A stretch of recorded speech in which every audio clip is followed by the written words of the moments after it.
Okay, let me start then. Respected Vipin sir, the Secretary of KGMOA KOZHIKODE, respected Shaji sir, I think he's not here right now, and the leaders of KGMOA State Academic Cell, the leaders of the KGMOA Academic Cell KOZHIKODE District. So first of all, let me thank you all for giving me such a wonderful chance to present a topic, that to a very common topic, to the august audience. So we know that India being the capital city of, the capital of the diabetic capital, actually, our country. And in Kerala too, there are many people with diabetes. In day-to-day practice, we are seeing a lot of patients with diabetes. So it is very important for each doctor, not only physicians, not only endocrinologists, but each and every doctor should know how to manage a case of diabetes. So everyone should know what is actually diabetes, what are the different clinical manifestations, what are the complications, and what are the management options, among that drugs as well as insulin, also along with dietary modification and lifestyle modification, everything.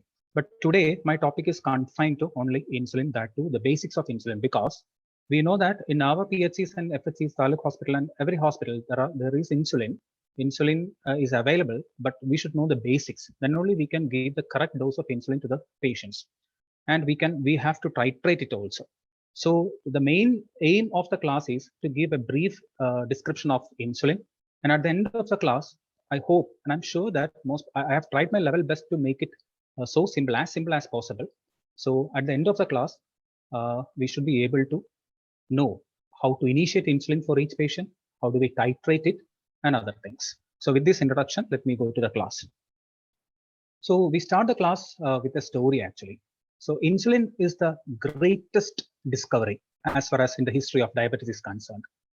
The discovery of insulin was happened in the year 1921. So you can see that in this photo. So this is Banting, Professor MacLeod, Best, he was the student, and Collip, who was the chemist. The story goes on like this. Actually, it was discovered in the year 1921, but before that itself, there were many scientists who were tantalizingly close to winning this Nobel Prize for the discovery of insulin. So it was in the year 1903, then 1905, then 1906, and in 1919, a scientist who was from Romania, who was very close to actually the discovery of insulin.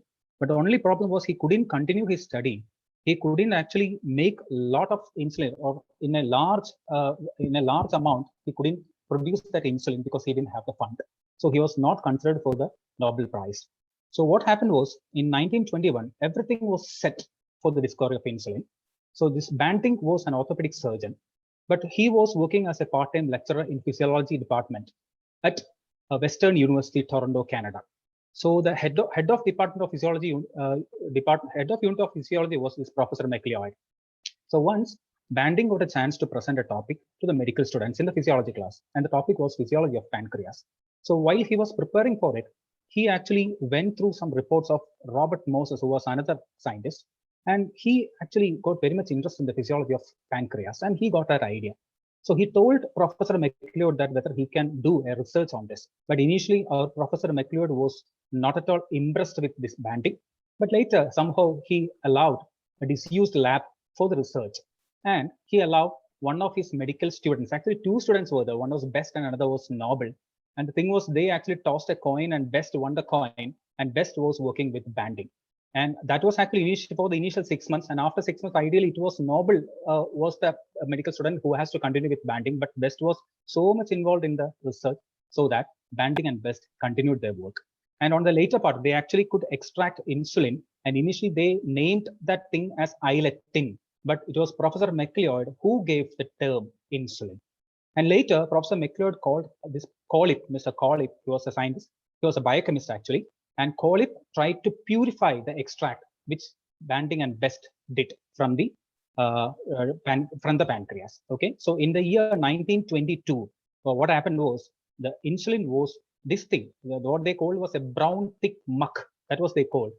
This was introduced, a 15 ml of this brown thick muck was introduced in a person known as Leonard Thompson, and his blood sugar was 440. Initially, it came down to 320. And after about 10 days, for the next dose, from 520, it came down to 120. So that was actually the story behind the discovery of insulin, and all of them, they got actually Nobel Prize. And the Nobel Prize was actually given to Banting and MacLeod, but Banting was ready to share his Nobel Prize with Best, and MacLeod shared his Nobel Prize with Cole. So with this story, so this is very interesting. It came to be very much interesting. That's why I just told. So that's why that's how the insulin actually was discovered. And this was a 14-year-old Leonard Thompson. He was dying of diabetes, and on January 11, 1922, he was the first person to be injected with the insulin that would save his life. So insulin is nothing but a polypeptide hormone. It has got two chains: A chain, which contains 21 amino acids, and a B chain, which contains 30 amino acids. The sequence of amino acid is unique to particular species. You can see this is the structure of insulin. This is A chain, and this is the B chain, and there is a connecting link, C peptide. We all know that C peptide, right? So this is the connecting link. So insulin is produced by the beta cells from the pancreas. Cells in the pancreas are islet cells.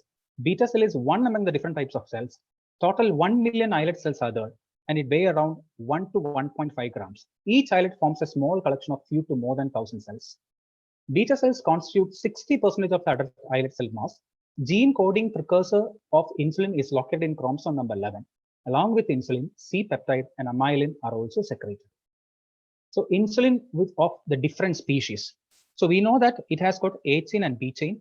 It's the A chain, that's the 8th position. This is the 10th position. And in the B chain, this is the 30th position. And you can see that the amino acid in different species is a human, porcine, and bovine. In human, it is threonine, isoleucine, threonine. In porcine, that is in pigs, it is threonine, isoleucine, alanine. So you can see that there is only one difference in the structure. That is, one amino acid is changed, then it is there in porcine. Whereas in bovine, the 3 amino acids are different. So initially, the insulin was produced from the bovine tissue as well as from the porcine tissue. Bovine insulin manufactured from beef, porcine insulin manufactured from pork.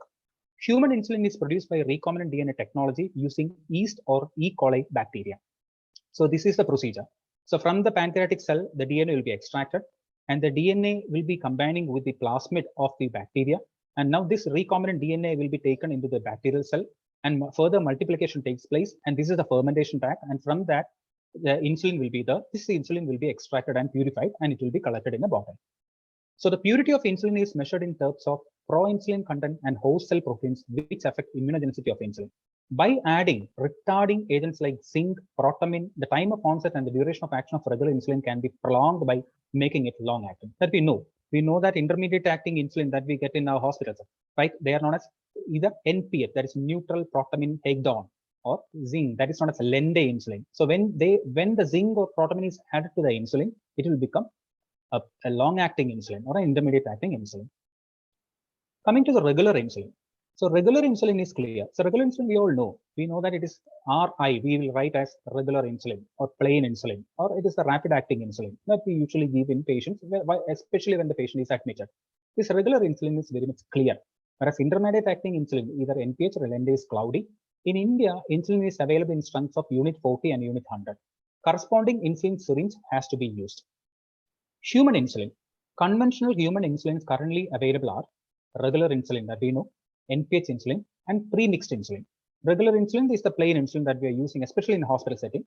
NPH insulin, again, it is an intermediate-acting insulin that we know.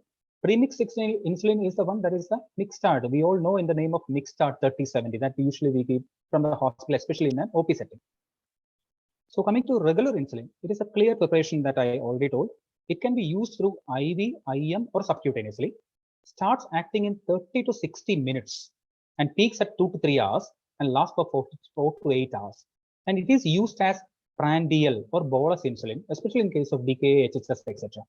So this term is very important, prandial. We should be familiar with these terms. Prandial, that means whenever we take food, that is otherwise known as a bolus insulin. Because this term is important, because while we are dealing with the different regimens of insulin, we will tell these names. That's why this is important. So you can see that the onset of action of regular insulin is 30 to 60 minutes. So we can take 30 minutes. That's why we are telling the patient to take regular insulin 30 minutes before taking the food. So then only it will start its action. So patient will be taking the food, and by the time the food enters the blood, actually it has to start its action. So for that, regular insulin has to be given 30 minutes before the food. Coming to NPH insulin, it is a cloudy preparation.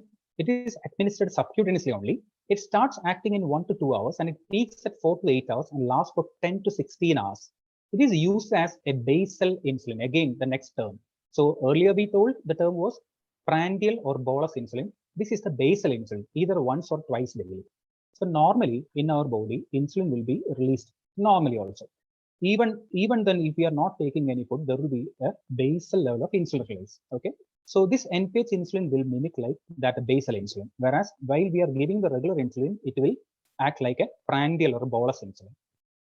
Next is the premixed insulin. So that we usually give from our hospitals, especially in an OP setup. Okay, so we are very much familiar with this 30-70, mixed chart 30-70. So that is nothing but a premixed insulin. And the combination, this 30 is actually regular and 70 is intermediate, or it could be 25-75 or 50-50. The first thing is actually regular, and the 70 or this 75 is actually the long-acting insulin. The main advantage is patient convenience. Two types of insulin in single prick, but the disadvantage is there is no flexibility for dose adjustment. And you can see that the insulin we are giving in the subcutaneous route. So when we are injecting the insulin exists in the form of hexamers. These hexamers have to be broken down into smaller units like dimers and monomers, and the dimers and monomers will be getting absorbed into the blood. So usually whenever there is an insulin release, there are two phases of insulin release. This is the first phase of insulin release and followed by a second phase of insulin release. So what is actually this first phase and second phase? We know that insulin is released from the vesicles from the beta cells. So already there will be some stored insulin in the vesicles. So whenever we take food, the stored insulin will be released immediately. That is actually the first phase. Then the second phase means insulin has to be produced within the vesicles in the beta cells. So that is actually the second phase. You can see that in the healthy individual, whenever we take food, there will be a first phase of insulin release. It will be like this. And then there will be second phase of insulin release. Whereas in case of early type 2 diabetes, you can see that in this graph, there is of course there is a first phase of insulin release, but it is very less. And in the second phase of insulin release also less when compared with a healthy individual. Whereas in late type 2 diabetes, you can see even the first phase and the second phase, it is very much less. Okay, so this is actually the normal physiology. And again, this is normal, that is non-diabetic. That means for us, that means for a normal person, the blood glucose and insulin levels over 24 hours. So this is actually the blood glucose. You can see that the blood glucose this is in the night. This is the breakfast. So when during the breakfast, there will be usually there will be some amount of glucose in our body, right? So when we take the breakfast, there is an increase in blood glucose level, then it will come down. And in the afternoon, there is again an increase in blood glucose level, then it will come down. In the night also, there will increase in blood glucose level, then it will come down. Like it is corresponding to our intake of the food. Whereas the normal insulin release, nighttime, there is an insulin release. Okay, even then there is no food intake in the night, there is an insulin release, which is a basal insulin.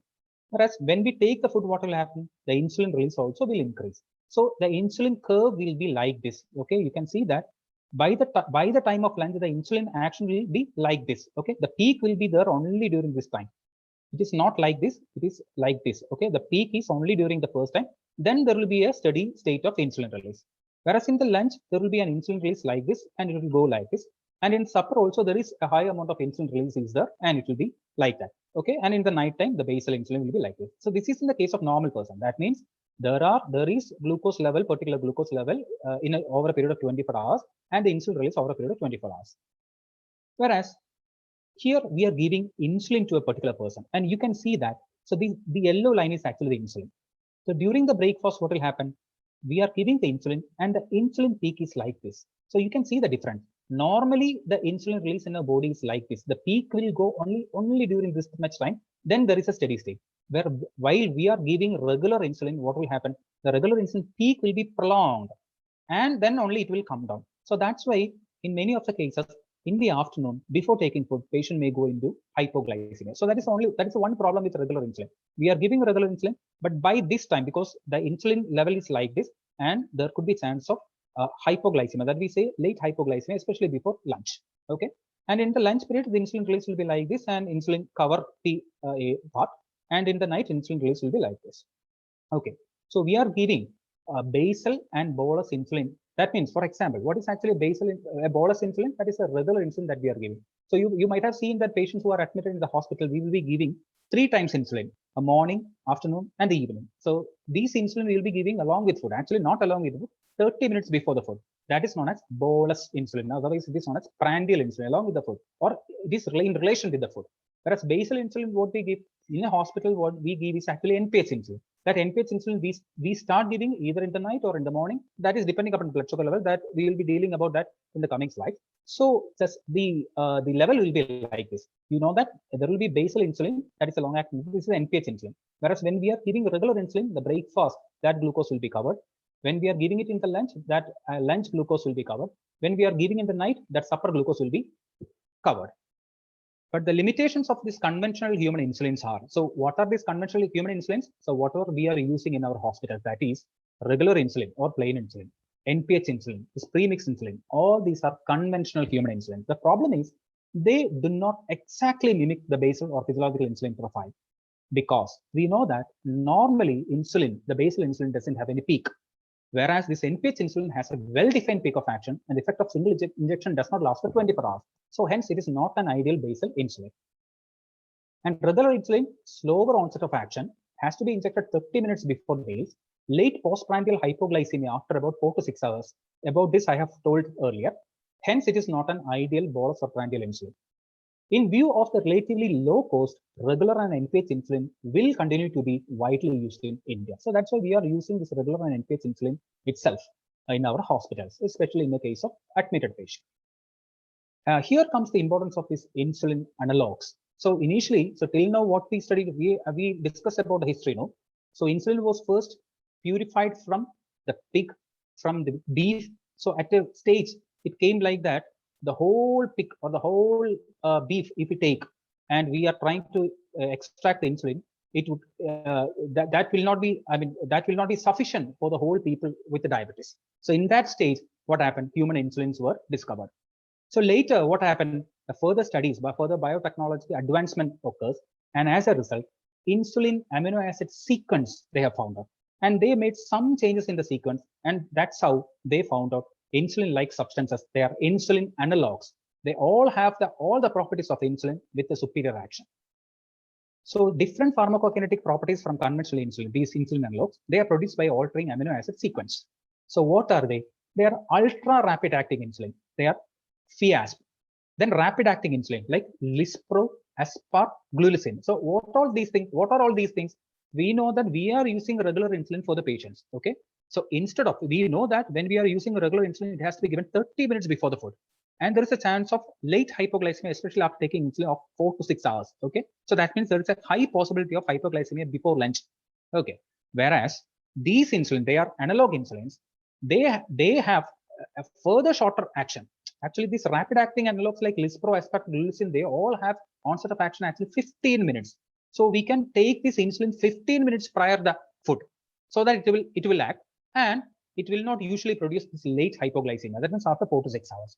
This PASP is actually still rapid acting. That's why it is known as ultra rapid acting insulin. Whereas long acting analogs like Glargine, Detimer, and Degludec. So these names we should be familiar with actually, because these things we are using, but not in our hospital setup. I mean, in the government hospital setup, because we are not provided with this Glargine, Detimer, or Degludec, whereas we are provided with NPH insulin. But with the NPH insulin, if there are certain indications, then we can start this Glargine, Detimer, and Degludec. That's why these things we should know.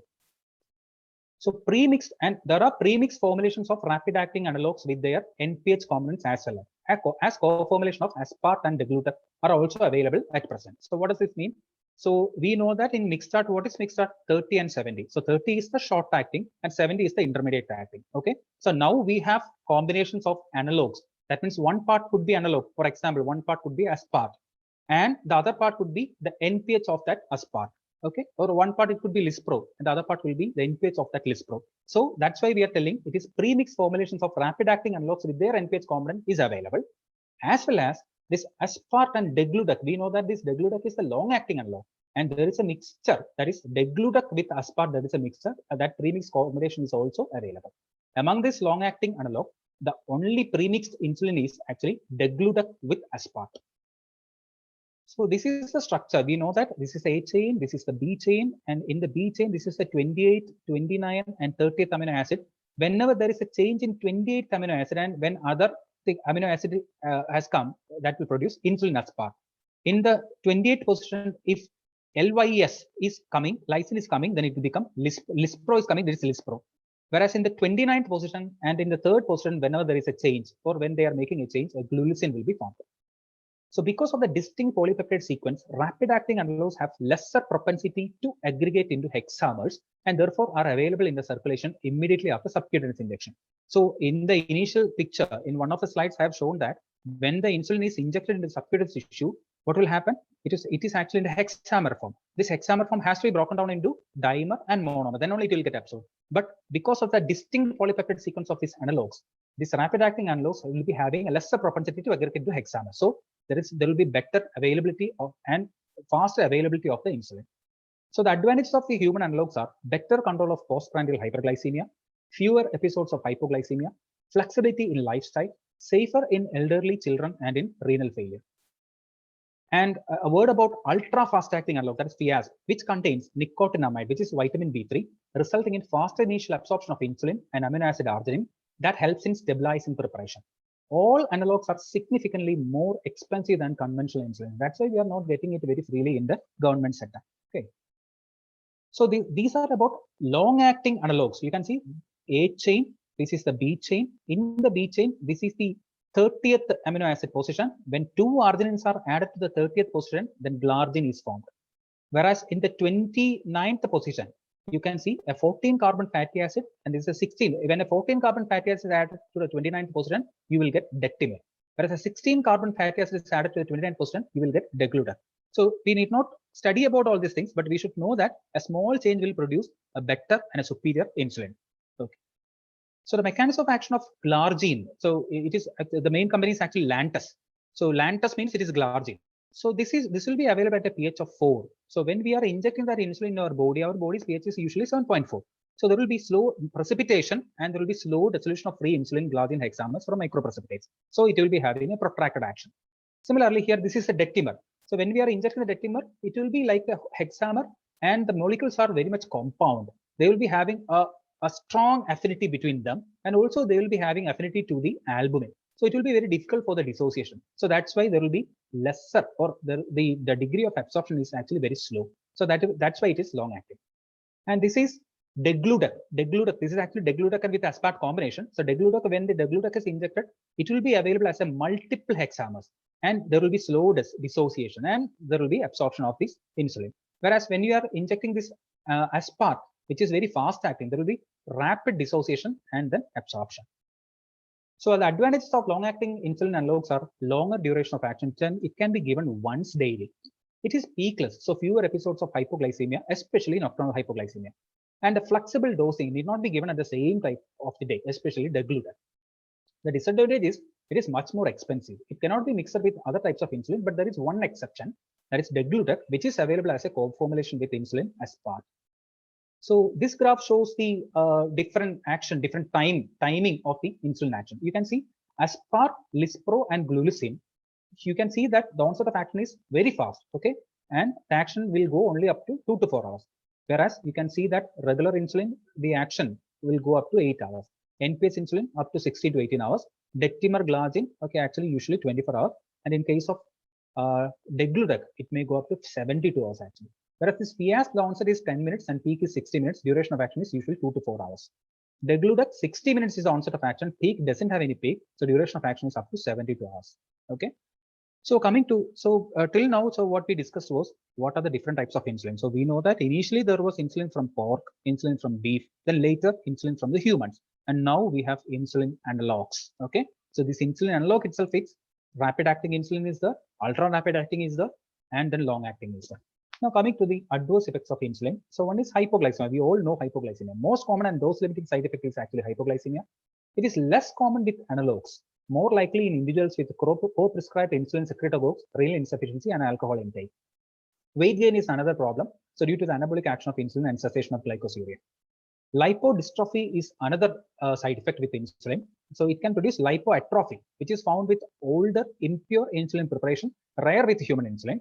Lipohypertrophy, it is due to the improper injection technique, failure to rotate injection sites. Okay. So you can see in this figure, you can see is lipoatrophy. Okay. So here you can see is lipohypertrophy. Okay. All these things are side effects of the insulin. That with the injection technique one, the other one is with the impurity of the insulin. And in insulin injection sites, we all know that it is the anterior abdominal wall is one. Next is anterior and lateral aspect of the upper thigh. Then lateral aspect of the upper arm. So these are the different injection sites. So when you ask which is the best injection site, it is actually the abdomen. Why do you say it is so? Because it is very easy for the self-administration of insulin on the abdomen. That is one thing. Second, you will have a larger surface area and there will be steady state of absorption in the abdomen. The next site, better site will be upper arms, and the next site will be thighs actually. But upper arm is not usually that much, we don't prefer because it is very difficult to inject insulin on the arm by the person itself. Okay. But the problem with the arms and the thighs are, so when we are doing some exercise or when we are walking or when we are doing with our hands or with our upper limb, what will happen is there will be more absorption. The rate of absorption will be more. So a chance of hypoglycemia is there when we are using these sites. So always the preferable site is actually anterior abdomen. And in the anterior abdomen itself, if we are giving injection, we have to rotate the site, because if we are giving injection on one, then the next injection should be on 2, then 3, then 4. And in the one itself, within that site itself, you should give actually rotation. So what they are saying is, so once you give an injection on one side, and on the next day, you have to go about 0.5 to 1 inch away from the previous injection site. Okay. So that's what they are saying. Now, so this is the method of insulin injection. So for that, we actually gather everything, the insulin bottle, needle, syringe, alcohol wipes, everything should be ready. So we should wash our hands, and then we can take the insulin from the fridge. So we all know that insulin will be kept in the fridge, that too in the door. The temperature is actually 2 to 8 degrees Celsius or 36 to 46 degrees Fahrenheit. So when we take that insulin and when we inject that insulin directly to the person, it may produce pain. So in order to avoid that, what we have to do is, after taking the insulin injection from the fridge, you have to keep it there for a period of 10 minutes, say 10 to 15 minutes. And then you have to roll it between your palms. Okay. Then that insulin, for one thing is actually, then the insulin will reach the room temperature and then draw the correct dose. Then clean the injection site and pinch and inject and safely discard the syringe and inject. So this is actually the method of giving insulin. Okay. And for giving insulin, we have got insulin syringes. And we know that we have 2 types of insulin syringes available. One is 40 units insulin and the other one is 100 unit insulin syringes. Okay. So coming to the insulin pens are actually more accurate dosing mechanism they have. It is more convenient and easier. It has got an improved compliance, an LCD display to show dosage setting, and dosage setting change quickly. Safety button automatically resets after drug delivery. So this is the insulin pen. Most of the people might have used that, or you may prescribe this insulin pen for those persons. It is actually more easy for them.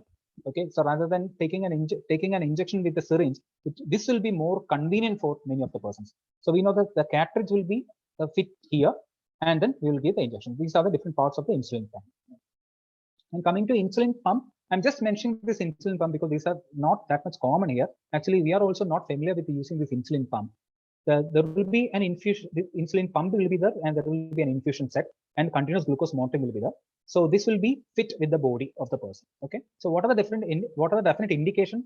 High HbA1c levels despite multiple daily injection, or a high level of insulin resistance, brittle diabetes, or frequent episodes of severe hypoglycemia, subjects with chronic kidney disease requiring renal replacement therapy, elderly subjects, frequent travelers with varied food habits. All these persons, these are the different indications for giving this insulin infusion pumps. Whereas contraindications are a person with a psychiatric illness or a financial constraint or absence of at least one responsible educated caregiver or lack of time or commitment to learn about insulin pump. All these are the contraindications for giving insulin pump.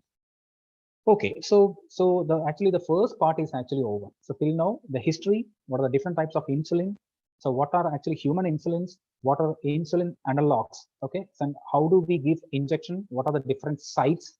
Okay, and regarding the insulin delivery devices, till now we have covered this part. So this is actually the basic part.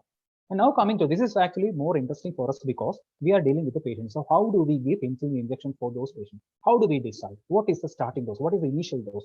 All these things we will be discussing on this part. This is the part 2. Okay. So insulin regimens and titration. So how do we diagnose diabetes? Because, I mean, how do we diagnose? Actually, the person with symptoms of diabetes. What are the symptoms of diabetes? We know that many a time, what will happen? The person will be asymptomatic. A routine blood checkup will give you a high value of blood sugar. Then we will label that person as a diabetic person. So most of the time it happens like that. But sometimes patient can have symptoms. We know that polyuria, polydipsia, polyphagia, extreme tiredness, lethargy, loss of weight, all could be the symptoms of diabetes.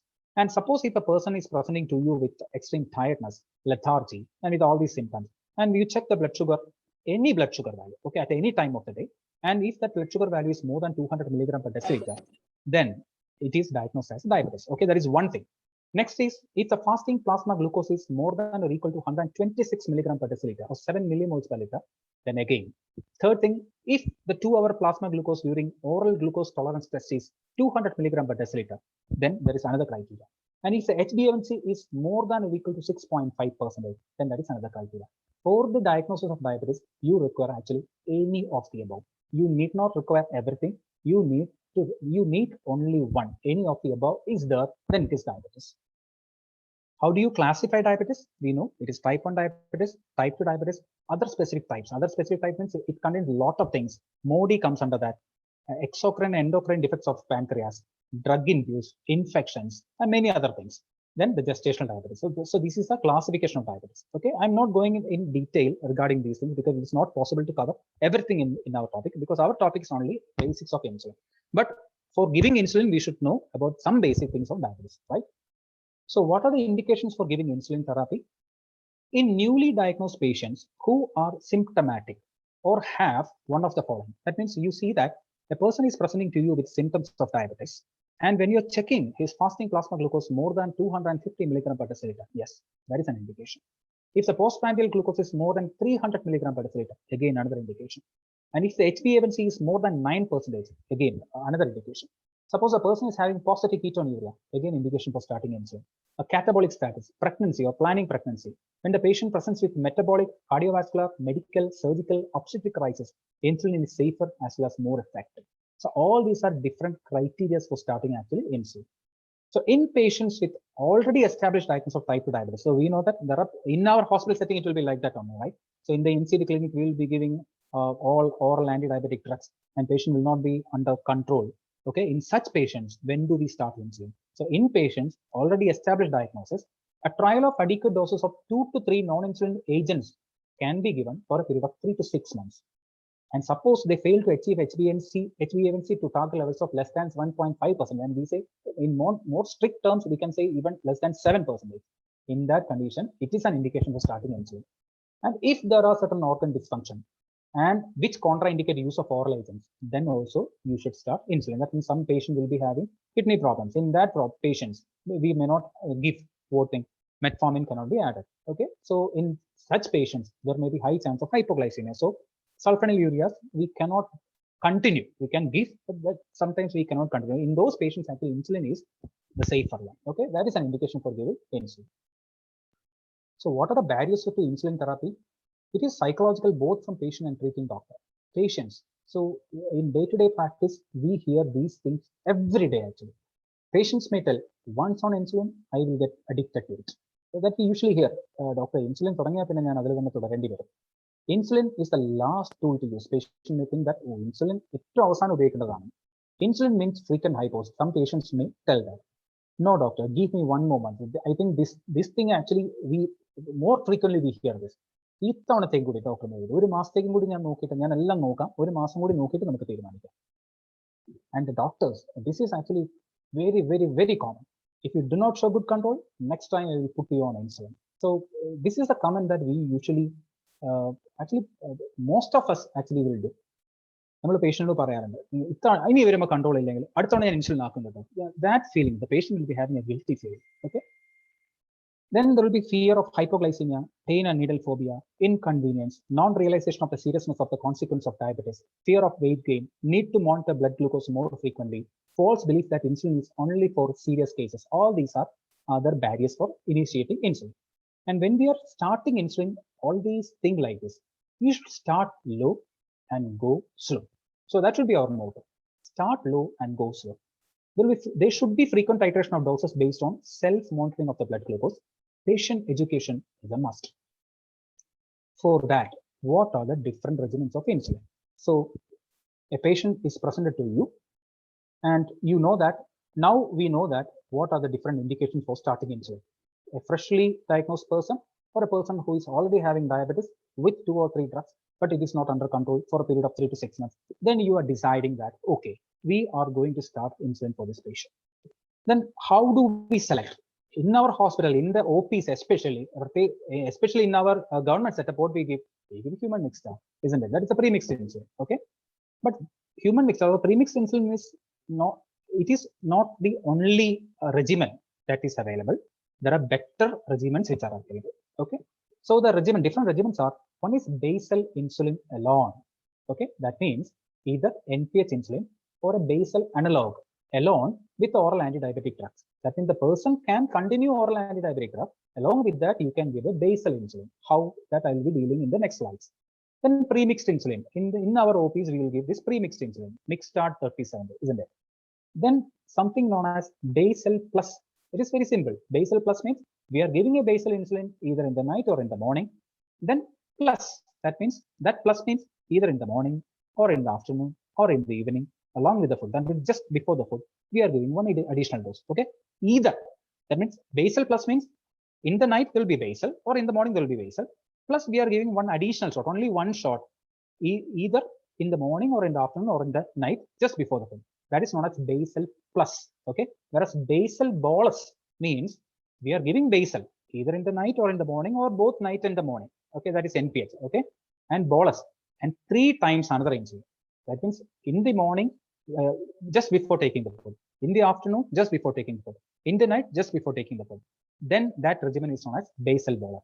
So this is what we are writing in the hospital, right? When the patient is admitted in the IP, in the ward, what we write? Injection, regular insulin, 666, NPH insulin, 606, isn't it? That 666 is nothing but initially that is a regular, that is actually the bolus insulin, whereas that 606 NPH, that is the basal insulin. This regimen is known as basal bolus regimen. Okay, this is the most common regimen that we use in hospital, and ideally this is the best regimen that has to be used in a hospital setup. But suppose if the person is under control with premixed insulin, definitely we can continue. But most of the time, especially when the patient is having metabolic status, so we may have to control blood sugar very strictly. Then this basal bolus regimen will be the best thing. In a hospital setup, it will be possible because injections are being given by the sisters. Okay. Okay. Now, basal insulin regimen, that is the first one. That is a BITS, that is bedtime insulin, daytime sulfonylurea insulin therapy. That means basal insulin analogues in the night. Then fasting plasma glucose monitoring should be done. So this we have to keep in mind. Basal insulin, that means we are giving NPH insulin. Suppose in a patient, we are deciding to start insulin. So we are prescribing like that, injection NPH insulin 10 units in the night. Okay, then how do we titrate it? That NPH insulin, or that is a basal insulin titration, is based on fasting plasma glucose. Okay, so fasting plasma glucose monitoring is required. Titration based on fasting plasma glucose. Now you can see this case. Mr. Ashokan, 58 years, with type 2 diabetes, and he is on 1500 milligram of metformin and glimepiride 4 milligram daily. His weight is 68 kilogram and he is 172 centimeters height. His fasting plasma glucose is 243 milligram per deciliter. Postprandial plasma glucose is 286 milligram per deciliter. After discussing different options, he is willing to start insulin. So you can see that there is a 58 years old male person who is having diabetes, and patient is on oral anti-diabetic drug, that is metformin 1.5 grams and glimepiride 4 milligram. And he is willing to start insulin. What will you do? So that is the question. You can see that his weight is 68 kilogram and he is 172 centimeters. That means he is not obese, right? His BMI will be in the normal range. You can see the fasting glucose is high, 243, and postprandial also there is high, but there is a proportion high. It is not in the range of 350, 400 or 500, something like that. So the thinking is, if we can control the fasting plasma glucose, then there is a possibility of appropriate control of the postprandial plasma glucose also. So we can focus on this fasting plasma glucose. So just now we told that how do we control the fasting plasma glucose, which is the insulin for the fasting plasma glucose? It is the basal insulin. Okay, so that basal insulin we can give in the night. So you can see what insulin will you start and what is the starting dose.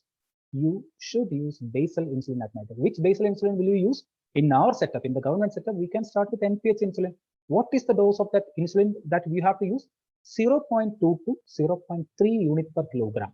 So we say that start low, then go slow. Okay, that's why we are telling it is 0.2 to 0.3.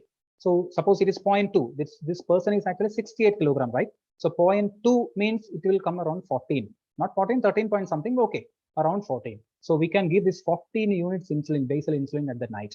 Okay, and start low, then go slow. How do we go slow? We can actually continue metformin. Either you can omit or reduce the dose of glimepiride, because glimepiride being sulfonylurea, they are notorious for producing hypoglycemia. So whenever we start insulin, it is better to reduce the dose of glimepiride or glibenclamide. or glycoside, either any sulfonylurea, or you can omit that. Then later you can add. But a combination of metformin with insulin is recommended by all guidelines. That means we can continue metformin with the insulin. So in this case, you have to monitor the fasting plasma glucose, preferably daily.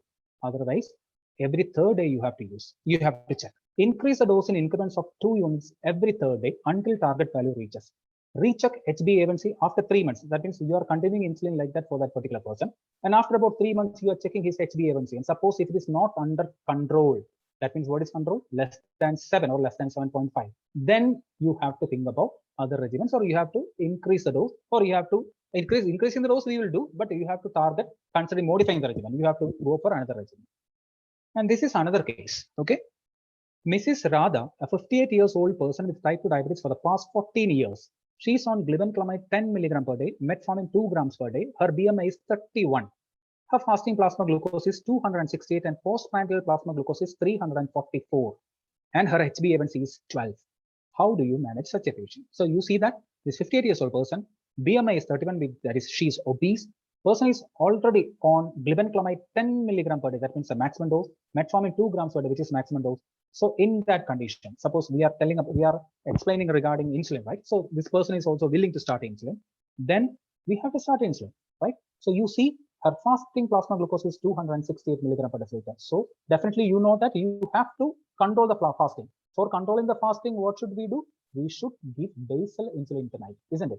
But the problem here is her postprandial plasma glucose is 344, unlike the previous case. In the previous case, the fasting plasma glucose was 210, something like that, and the postprandial was 240 at 50. That means that there is only a proportionate increase was there. Whereas in this case, you can see the postprandial plasma glucose is very high when compared with the fasting plasma glucose. So you have to target both fasting plasma glucose and postprandial plasma glucose. So in this situation, what insulin will you give? Definitely for fasting plasma glucose, okay, you can give basal insulin in the night. For postprandial plasma glucose, in the morning, you can give a regular insulin. Okay, so then that becomes what? A basal plus regimen. Okay, otherwise, in our hospital setting, in this, when a patient comes like this, what we give? We give premixed insulin. That is mixed start 30-70. Why do you give 30-70? Then how does this 30-70 will act here? Because that 30 is the regular, 70 is the long acting, isn't it? So when we are giving that 30-70 in the morning and the afternoon, in the evening, when we are giving the evening dose, it will cover the fasting plasma glucose. The morning dose, it will cover the postprandial plasma glucose. So fasting and postprandial glucose to be corrected, a basal bolus regimen. Either we can go for a basal plus or basal bolus. That means in the night you can give a basal, then morning, afternoon, and the evening by checking the blood sugar, you can go like that. But the problem is if we are sending the patient home, it will be difficult for the patient to take these much injections. And the problem is many a time the patients will not do that. So that is the main advantage with the pre-mixed insulin, because the patient is ready to take insulin or keep injection 2 times a day, but not 4 or 5 times a day. So the advantages of premixed insulin is better control of postprandial glucose than with basal only regimen, convenient and more acceptable to patient than basal bolus regimen.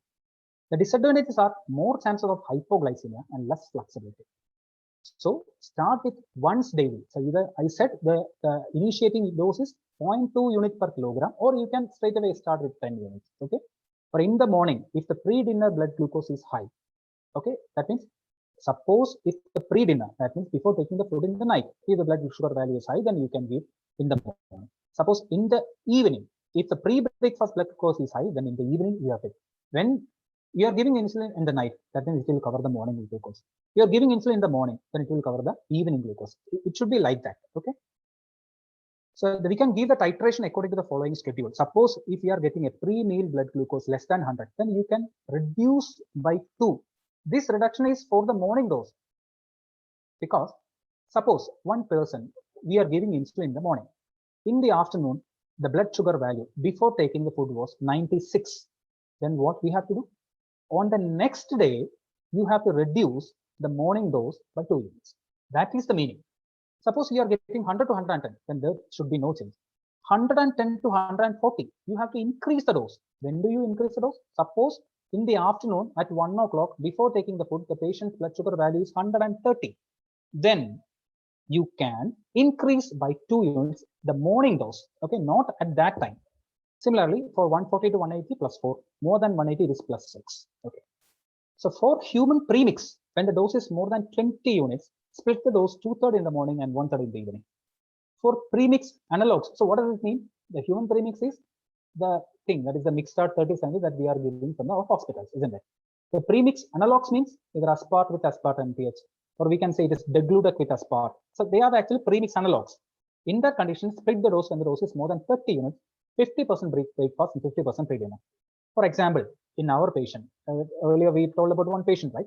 So suppose her weight is, we consider the weight is 60 kilograms, and we are deciding to give insulin for her. So 0.2 into 6 means it will come around 12 units. So for 12 units, you need not actually split. For more than 20 units only, you can split. But even then, okay, suppose you are deciding to split, then you can give 8 units in the morning, 4 units in the evening. Suppose in the 12 units itself, you are deciding to split. In that condition, you can split like that. Okay, so 2/3 in the morning and 1/3 in the morning. So this is what we are following, we are practicing. And whenever we are getting a patient with diabetes, we will be giving this premixed insulin and the human mixed start, and the starting dose is 0.2 to 0.3 units per kilogram per day.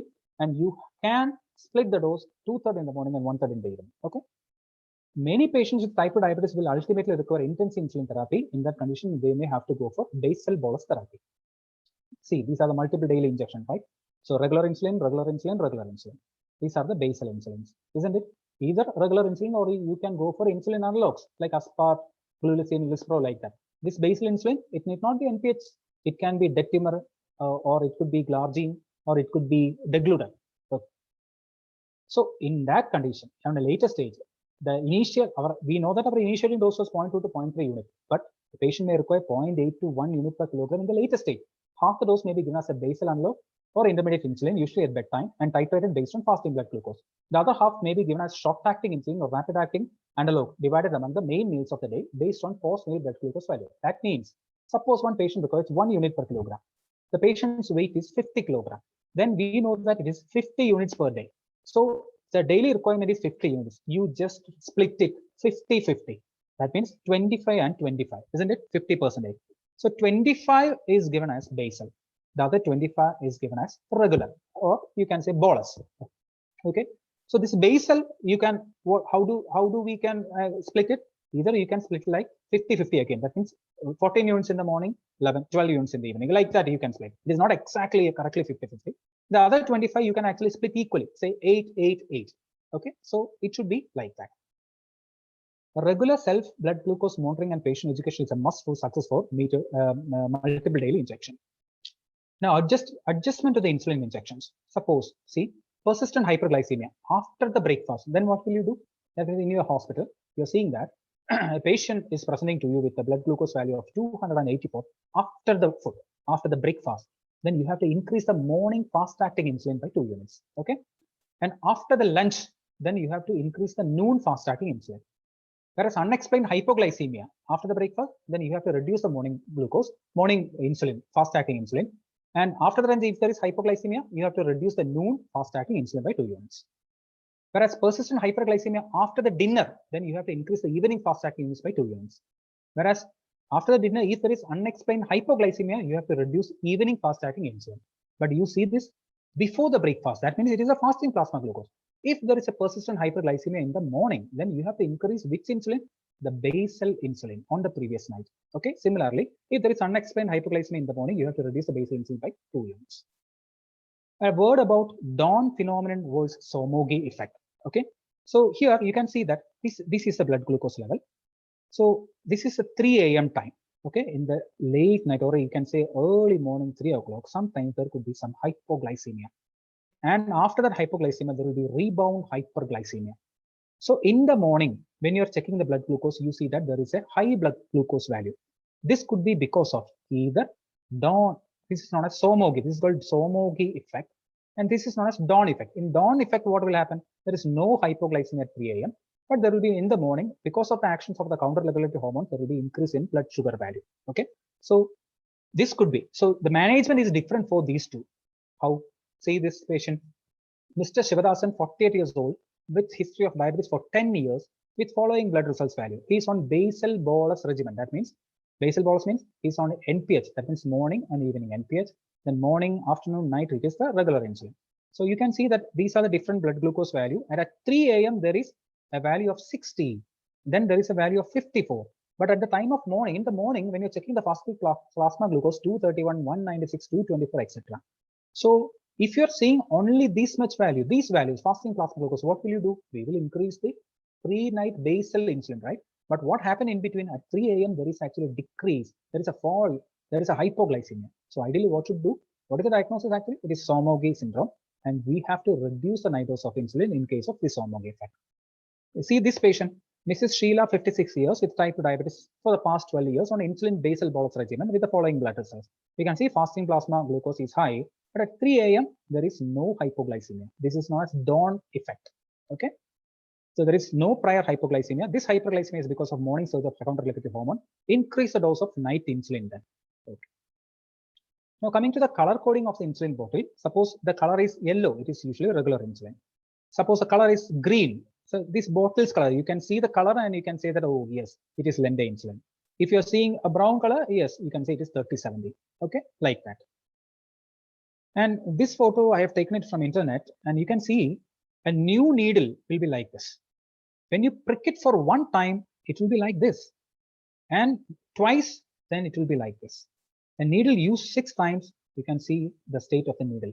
Okay, so ideally, for giving insulin injection, you should use only once. But the problem is we may not afford that. So in that condition, we can say, in our setup, we can say 3 to 4 times you can use. Otherwise, and after that, you should use a new needle. Okay.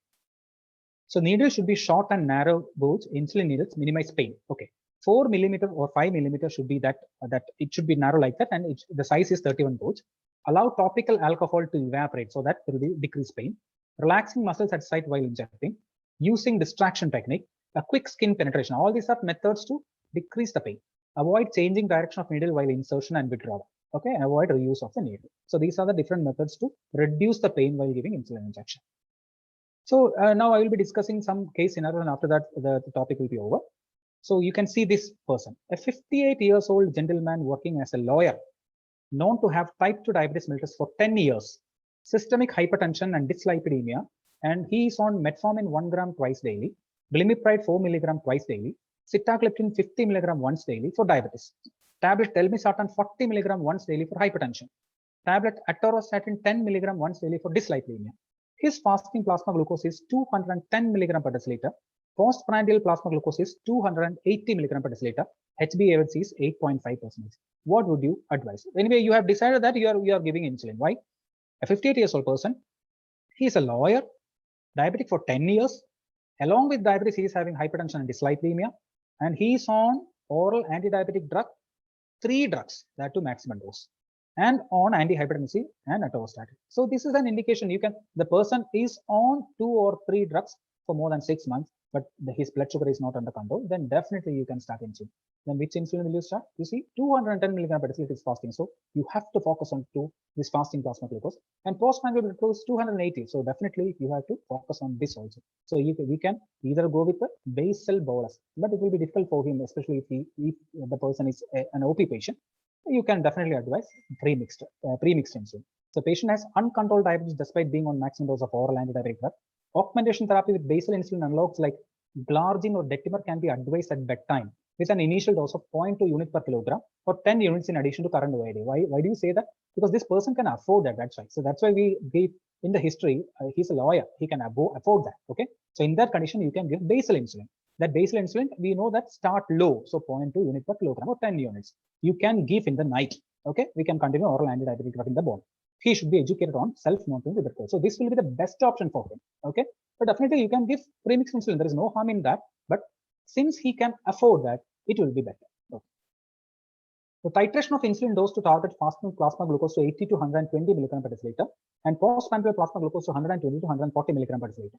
If on subsequent follow-up, if the postprandial blood glucose show rising trend, or if the HbA1c is greater than 7%, patient can be started with premixed insulin and at the initiation dose of 0.3 unit per kilogram, with the total dose split into 2/3 before breakfast and 1/3 before dinner, and subsequently titrated based on self-monitoring blood glucose. So that we have already told, right? First is basal insulin. Suppose if it is not under control, we can go with the premixed insulin. And when you are giving premixed insulin, definitely you can give 0.2. If already you are giving 0.2, so you just increase the dose 0.3 unit per kilogram and split the dose 2/3 in the morning, 1/3 in the evening, and monitoring of the blood glucose. This is another patient, another case. A 16 years old boy working as a mason presents with history of polyuria, polydipsia, weight loss of 6 kg over a period of 3 months. His fasting plasma glucose is 280 mg per deciliter. Postprandial plasma glucose is 380 mg per deciliter. HbA1c is 10.5%. Anti-GAD antibody is positive. Anti-GAD antibodies, that means it is autoimmune. That means the diagnosis is type 1 diabetes. Okay. So replacement insulin therapy in form of basal bolus regimen is required. Okay, such a patient has to be admitted, and for such a patient, you have to give basal insulin in the night, in the morning, or basal analog. If you are giving basal analog, you can give only once. Okay, a bolus regimen, a regular insulin, you can give morning, afternoon, and then evening before taking food. Based on the economic status of the patient, he can be advised regular insulin at each meal and bedtime NPH. He can be started on 0.5. Why do you say 0.5? We know that you should start low, right? But this patient is having a high blood glucose value. So 0.2 or 0.3 may not be enough. So in that condition, we can actually increase the dose to 0.5. So we can say that the initiating dose is always 0.2 to 0.3. That is the low dose. It can go up to 0.5. Okay, so he can be started on 0.5 unit per kilogram per day of total insulin dose, which can be split into 50% as NPH and 50% as regular. Patient must be educated on dietary plan, physical activity, self-monitoring of blood glucose, and hypoglycemic symptoms. Insulin has to be titrated based on self-monitoring of blood glucose, reading every 2 to 3 days.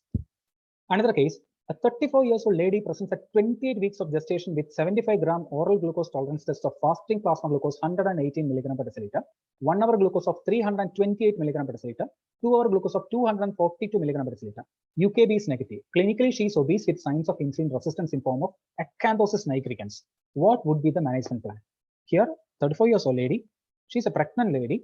OGTT showed a fasting plasma glucose 108. We know that in the fasting plasma glucose, OGTT showed a 1 hour glucose value of 328. Okay, so fasting plasma glucose in a pregnant patient should be less than 92 mg per deciliter, and 1 hour plasma glucose it should be actually less than 140, isn't it? So this is actually, I think it's not 140, it is 180 things. I think 1 hour. Okay, so it is 328 mg per deciliter. Definitely this is high. So what would be the management plan? This is diabetes in pregnancy. A strict glycemic control is necessary to prevent maternal and fetal complication. She would be advised to have metformin 500 mg twice daily, which can be increased to 1 gram twice daily, and insulin therapy in the form of basal bolus. Okay, so she can be started on regular insulin 2 to 4 units before each meal, and 4 units NPH bedtime with subsequent adjustment of the NPH dose. So suppose you are seeing a consultation of this particular person. This person is in the gynecology, in the obstetric ward. Okay, so you can write injection regular insulin 444, NPH insulin 404 for FBS, PPBS daily, or you can give GRBS before meal. Okay, that value you can check and you can titrate accordingly. Okay, this is another case. A 38 years old lady diagnosed to have type 2 diabetes for the past 6 years, well controlled on TAP metformin 1 gram twice daily and TAP glycosate 40 mg twice daily, is admitted with autoimmune hemolytic anemia. She is now started on tablet prednisolone 60 mg per day. Fasting plasma glucose of 360 mg per day, postprandial plasma glucose 420 mg per day with negative urine ketone bodies. What would you advise? So this patient is having diabetes. She was well controlled. Okay, but she is present with autoimmune hemolytic anemia, so we have to start this insulin, prednisolone or steroid for her. Then what happened? Patient had steroid-induced worsening of glycemic status. The glycemic targets recommended in hospital patients is between 140 and 180 mg per deciliter. Insulin therapy has to become basal bolus. That is the ideal thing. Or you can give premixed also. But anyway, always the ideal thing is basal bolus.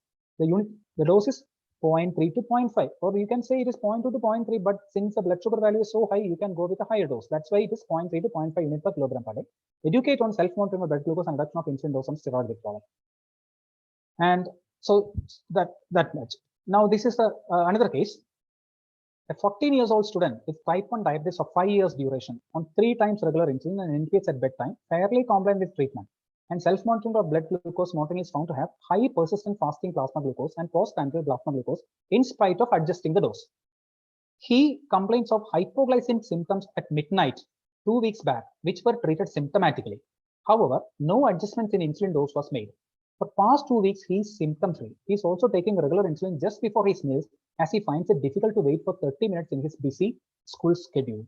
How would you manage this case? So you know that a 14 years old person with type 1 diabetes, okay, person is on basal bolus regimen, so regular on NPH. You can see that persistent fasting plasma glucose and postprandial high glucose. That means there is morning, there is high fasting plasma glucose. But there were history of hypoglycemic episodes in the midnight. When we say midnight, it is actually after 12 o'clock. It means that, okay. So it could be Somogi effect. Okay, the patient possibly has somnolent effect due to midnight hypoglycemia. So he might have developed hypoglycemic unawareness due to the recurrent hypoglycemic events. So we have to switch from NPH because we are giving NPH insulin in the night, isn't it?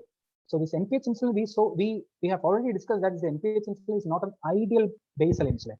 So we can go with ideal basal insulin, which is peakless. So it will not produce an hypoglycemia. So switch from NPH, which can lead to midnight hypoglycemia during its peak effect, to long-acting insulin analogs. Like either we can go with degludec or glargine like that. Rapid-acting insulin analogs can be advised as pre-meal bolus insulin because the boy find it very difficult to take insulin 30 minutes before the food because the interval time he may not get that much time. Okay, so in that condition you can go with what insulin analog, that is short-acting insulin analog, either aspart, lispro, we can start actually. So it can be given 15 minutes prior to or immediately after meals. So dietary counseling means what dietary counseling you should give? You should give a dietary counseling. Bedtime snack are more important aspect of management to prevent hypoglycemia in this patient, because if the person continues to take this NPH insulin the same dose, definitely he should take some food in the night. In the night means at about 10 or 11 o'clock. The last question, last discussion. A 46-year-old lady with history of diabetes for 8 years attended an NCD clinic with blood sugar level of 346 milligram per deciliter. UKB is positive. Patient referred to nearby Taluk hospital since UKB is positive. What will you do? I purposefully added this particular slide because many a time we are getting these type of patients. Almost every day I am getting such patients. Patient will be referred from a primary health center saying that patient is actually, the patient has come to primary health center for the NCD clinic, and when she checked the blood sugar, it was 350. Immediately the medical officer will send for a UKB. That is the right thing to do. And the UKB becomes positive, then the patient will be sent to you. So in such a case, what will you do? So when the urine ketone body is positive, okay, it could be ketoacidosis, but definition wise, it is not only the urine ketone body. So it has to be hyperglycemia, ketosis, and metabolic acidosis. So in order to make a diagnosis, ideally you should do an ABG, but which is not possible in a private, in a primary health sector or a FHC or even in a Taluk hospital setup. Okay, so this decay could be mild, moderate, or severe, and usually the blood sugar value will be more than 250. The pH will be less than 7.35, and the bicarbonate will be less than 18. Ketones will be urine ketone and serum ketone will be positive, anion gap will be high, osmolality will be variable. Mental status. In the case of mild decay, the patient will be usually alert. Whereas in moderate, the patient could be drowsy, and in severe, the patient will be comatose or stupor. So always in such patients, you should see, is there any precipitant like infection, omission of insulin, myocardial infarction, cerebrovascular accidents like that, or acute pancreatitis, alcohol intoxication, trauma, drugs, including even SGLT injury, even though it is rare, a possibility. Usually diabetic ketoacidosis will occur in a patient with a newly diagnosed or inadequately treated type 1 diabetes. Rarely it can occur in poorly controlled or neglected type 2 diabetes. But we are getting such patients, right? We are getting patients from PKHC saying that urine ketone body is positive. That's why patient is referred in view of positivity of the urine ketone body. Or mechanical failure of pump in patients on continuous subcutaneous insulin infusion is emerging as a leading cause of decay in developed countries. So always you have to check the symptoms and signs of such patients. Whether the patient is having hyperglycemic symptoms like polyuria, polydipsia, polyphagia, gastrointestinal symptoms like nausea, vomiting, or abdominal pain, neurological symptoms like lethargy, malaise, headache, or weakness, respiratory signs like deep, rapid breathing, that's known as Kussmaul breathing, changes in mentation like hypotonia, hyporeflexia, dehydration like decreased neck vein filling, orthostatic hypotension, poor skin turgor, soft and sunken eyeballs like that. Others like hypothermia, hyperapnea, smell of acetone in breath. And suppose if all these things are there, then definitely it is clinically diabetic ketoacidosis. And if the diagnosis is not based on only on clinical things, but definitely you have to see the clinical points. And the treatment principles are intravascular volume expansion, correction of electrolyte deficit, correction of acid-base status, initiation of insulin to correct catabolism and acidosis, treatment of precipitating cause like that. So clinical monitoring you have to do, prevent complication, and provide education and follow-up. So for mild ketoacidosis, I'm saying I would like to include these patients like a mild diabetic ketoacidosis, because anyway, we are not going to do ABG in a hospital, in our hospital setup. Okay, PHC, Taluk hospital, I think we are not doing it, but in bigger hospital, district hospital, general hospital, definitely there is, we can do actually. So in that condition, we should do. Okay, so suppose the patient will be a very much alert, patient may not have any symptoms in that condition. Suppose the urine ketone body is positive, okay, definitely you should give some fluid and you can give insulin. How? Suppose if the patient is very much alert, you actually need not give fluid. There is a possibility you can ask the patient can have some small sips of sodium containing fluid, or definitely you can give fluid. So fluid you should give how? you should give fluid like IV fluid 1 liter over a period of 1 hour, then 1 liter over the next 2 hours, then 2 liter over the next 4 hours, 2 liter over the next 8 hours. It should be this. This is actually like in a moderate or severe case. Okay, whereas in a mild ketosis, you will not give this much fluid. You can give, say, 1 liter, or you can say sometimes 3 pints of fluid will be enough. Okay, and insulin. So how do we give insulin?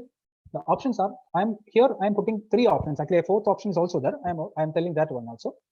So initially, either option number 1 is when the person like that is presented to you, you can give intravenous bolus insulin of 0.15 unit per kilogram.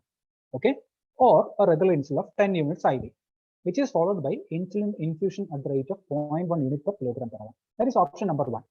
Okay, so when the patient is presented to you, urine ketone body positive, immediately you give an IV insulin, 10 units IV insulin. Then you can give what insulin infusion at 0.1 unit per kilogram. Suppose a patient is 60 kilogram, you can give 6 units per hour infusion. But whenever we are giving infusion, monitoring is a must. If you cannot monitor hourly, then better not to give infusion. Ideally, infusion has to be given, but if the monitoring is not possible, you should not give infusion.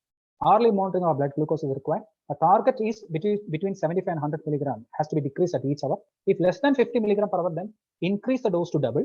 If more than 100 milligram per hour, then decrease the dose to half. Okay. Option number 2. What is the option number 2? When the patient is presenting to you, you can give IV insulin stat dose. You can give definitely. And at the same time, you can give subcutaneous dose also, 10 units, say subcutaneous. Most of us will do like this. If you are getting a patient like this, first you will give either 10 units or 8 units IV stat, then followed by 8 units or 10 units subcutaneous. Then after 1 hour, you will check. Okay, you can do that. So that is also another option. So in that condition, after 1 hour, you check and repeat a subcutaneous dose. Then every 4th hour, you should check GRBS. Okay, that is another option. And the third option is you can directly start insulin infusion at the rate of 0.1 unit per kilogram per hour. Okay, and monitor GRBS every hour. So this is the third option. And there is a 4th option. Suppose the patients may not have such symptoms. In that condition, you can give fluid and you can give insulin subcutaneously only. You can give 10 units subcutaneously, and after 4 hours, you can check the blood sugar level. Okay, because such patients are very mild diabetic ketosis, or we can say that the person will not have any symptom, but urine ketone body is only positive. How many days or how long the urine ketone body is positive in the urine?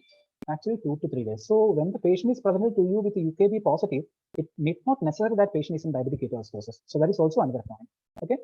So such patients should be observed in hospital for 6 to 12 hours. A preferred method is insulin infusion. A less chance of hypoglycemia, hypokalemia, decreased risk of cerebral edema. No need to guess the doses like that. So what will you do in this patient? You should check for symptoms and signs, check the vitals, check for any source of infections or other precipitants, send investigation, start fluid and insulin. Okay. Once he gets 1 to 2 liters of fluid, once our blood sugar reaches in the range of 200, we can stop infusion. Suppose we are giving infusion, and we can give subcutaneous insulin. Or suppose we are not giving insulin infusion, then we are giving a subcutaneous insulin after a period of 6 to 8 hours. We can actually send the patient home with adequate dose of subcutaneous insulin and with the education. Okay. So that's it. Now, the crux of the topic is actually, so 1, I have discussed about the history, the story behind insulin discovery, structure of the insulin, what do you mean by human insulin, what are insulin analogues, what are the adverse effects, how do we give injection, what is the site, what are the different techniques, what are the different devices, insulin regimens and titration, what do you mean by a Dawn phenomenon and Somogyi effect, and different case scenarios. Thank you so much. Thank you, Dr. Sandeep. It was an exhaustive talk, and that in very simple manner. I think there are no questions in the chat box. Still, we can entertain a few questions. Anyone who wishes to ask any question may unmute and ask the question.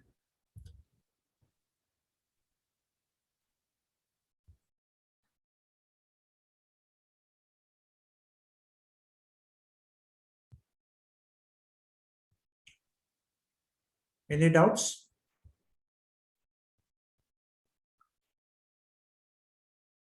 How long we can keep insulin at room temperature during travel? Yes. Actually, insulin can be kept at room temperature when the temperature is less than 30 degrees. But the problem with our country and our Kerala is the temperature will not be usually less than 30 degrees. So what they said is, while we are traveling, it is better to keep insulin in a plastic bag, and you can keep it in the water so that the temperature remains less than 30 degrees. Okay. pens we can keep in the room temperature, but the problem is the potency, there will be loss of potency. Okay, this is what the literature says. Okay, that is one thing. Okay. Okay, any other questions? Either through chat box or you can ask directly.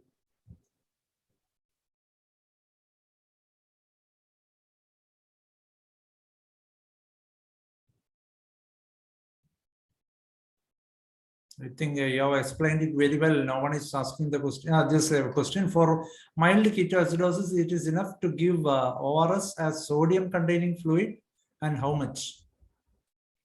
Regarding the question says it all. I have discussed that. I have told that yes, sodium containing fluid can be given. Definitely ORS can be given, but no textbook says that this much you have to give. They are saying small sips in between. You have to continue like that.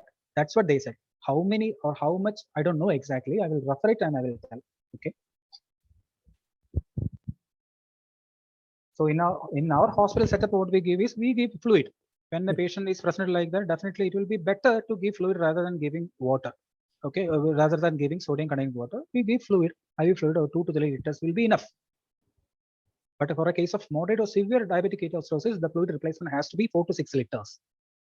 But I was telling our clinical scenario, our scenario that we face regularly. Even yesterday also, I got a patient from my periphery telling that patient blood sugar was 342, UKB was positive, but patient was simply sitting there, no complaints, nothing. Patient actually came to the NCD clinic and checked her blood sugar, and MO did a UKB. Definitely that has to be done. And UKB became positive, then patient was referred. So such patients we can do like that. As a treatment of diabetic ketoacidosis is entirely different. I didn't include that because that is beyond the scope of our discussion today.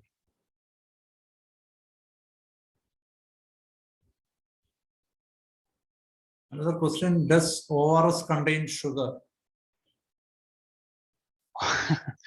I need to refer that. I can say, ORS, does it contain sugar? Does anybody know? Please tell.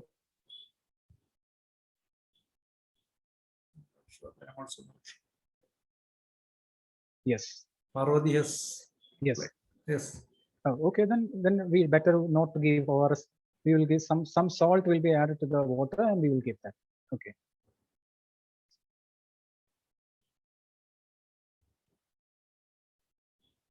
Okay, I think there are no more questions. I invite Dr. Jinesh for a vote of thanks. Thank you, Vipin sir. Indeed, it was